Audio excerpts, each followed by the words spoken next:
आज नतीजों की। कल बाजार बंद होने के बाद किन कंपनियों के तिमाही नतीजे आए, बताने के लिए शरद हमारे साथ जुड़ चुके हैं। शरद, बताइए।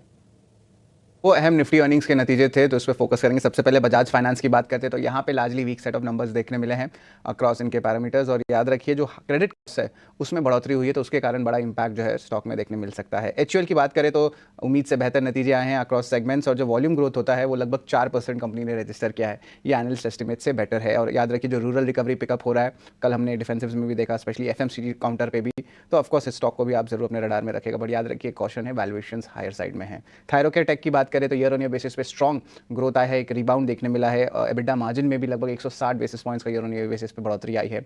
यूनाइटेड स्पिरिट्स में भी जो है नतीजे स्ट्रॉन्ग आए हैं, मार्जिन जो है अनुमान से बेहतर आया है। और जो पीएनए जो प्रेस्टीज सेगमेंट की वॉल्यूम ग्रोथ है वो लगभग 5% ऊपर है। पराग मिल्क फूड्स की बात करें तो यहाँ पे लार्जली वीक सेटअप नंबर्स आए हैं, और यहाँ पे स्टॉक में थोड़ी करेक्शन आज देखने मिल सकता है। अब इसके कारण यही है बिकॉज जिनके बाकी पीयर्स हैं उनके नंबर्स अब बड़े अच्छे नंबर्स आ रहे थे।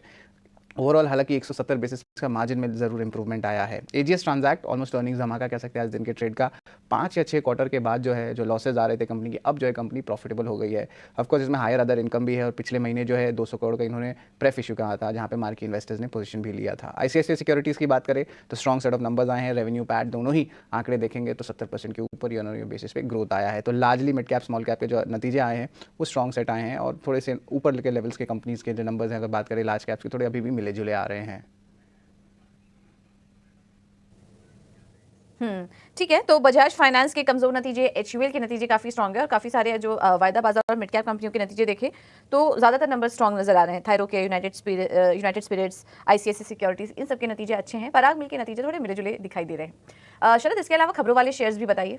जी बिल्कुल, टाटा कंज्यूमर प्रोडक्ट फोकस में रहने वाला है। वो लगभग 3,000 करोड़ रुपए रेज करेंगे राइट्स इशू के जरिए। अभी राइट्स इशू जो है लगभग 818 रुपए का राइट्स इशू है, यानी कि 35% डिस्काउंट पे है। रेशियो रहेगा अगर आप जो है हर 26 शेयर के लिए आपको एक राइट्स इशू मिलेगा। अगर आप हर 26 शेयर होल्ड करते हैं तो आपको एक राइट्स इशू मिलेगा। रिकॉर्ड डेट है 27 जुलाई, जो कि सैटरडे है, यानी कि जो आखिरी दिन रहेगा एलिजिबिलिटी अगर आपको इसके लिए पार्टिसिपेट करना है तो वो रहेगा 25 जुलाई। राइट्स इशू खुलेगा 5 अगस्त और खत्म होगा 19 अगस्त को, तो इसको जरूर अपने रडार में रखिएगा। South Indian Bank fund raise की बातचीत करेगी जुलाई 30 को, इक्विटी के जरिए हो सकती है, तो साउथ इंडियन बैंक को भी जरूर फोकस में रखिएगा। केईसी इंटरनेशनल का भी 30 जुलाई को बोर्ड मीट है, जहाँ पे वो इक्विटी या डेट के जरिए फंड रेज कर सकते हैं। डॉक्टर रेड्डीज लैब्स को जरूर नोट कर लीजिए, क्योंकि शेयर स्प्लिट का विचार है जुलाई 27 के बोर्ड मीट का, तो ये थोड़ा ज़्यादा इंपॉर्टेंट है।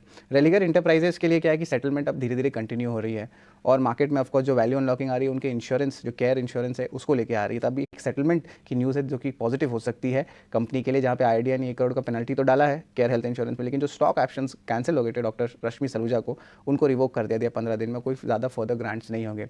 नेट अगर समझना है तो सिंपली बात यह है कि सेटलमेंट प्रोसेस स्टार्ट हो गई है, और वैल्यू डिस्कवरी जो है केयर हेल्थ इंश्योरेंस में देखने मिल सकता है, जिस तरह आपको प्राइस में दिख सकता है रेलिगर एंटरप्राइजेज में। आईओएल केमिकल फार्मा परमिशन आ गई है ब्लड प्रेशर वाले ड्रग्स को यूरोप में एक्सपोर्ट करने के लिए। अब यूरोप की रेगुलेटरी अथॉरिटी जो मेडिकल की है उन्होंने ये पास कराया है। इस ड्रग का नाम है वल्सर्तन। बजल प्रोजेक्ट्स के बारे में बात करें तो लगभग 600 करोड़ का ऑर्डर इनको पावर ग्रिड के लिए आया ट्रांसमिशन के लिए, तो स्टॉक में मूवमेंट आ जा सकता है। कृष्णा डायग्नोस्टिक्स को एमआरआई सर्विस का ऑर्डर आया है 5 हॉस्पिटल जो मध्य प्रदेश में लोकेटेड है, और शिल्पा मेडिकेयर की जो कर्नाटक प्लांट है वहाँ पे मेक्सिको की हेल्थ केयर अथॉरिटी ने अप्रूवल दे दिया है। एक भी ऑब्जर्वेशन नहीं आया है, और गुड मार्केट प्रैक्टिसेस का सर्टिफिकेशन भी आ गया। तो एक टाइप से पॉजिटिव न्यूज़ लो शिल्पा मेडिकेयर के लिए है।